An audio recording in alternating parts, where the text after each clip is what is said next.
Scan now. Meet Sovi, your new AI study buddy.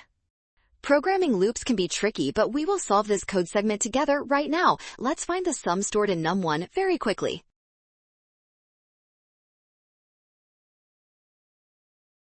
Look at the while loop condition where num2 must be strictly less than num3 to continue. This means the loop stops exactly when num2 reaches the value of num3, okay? Inside the loop, num1 adds the current value of num2 before num2 increases by 1. This process repeats, accumulating each integer value into our total sum during every single iteration. The loop ends before num2 equals num3, summing integers up to num3 minus 1. Option E is the final winner.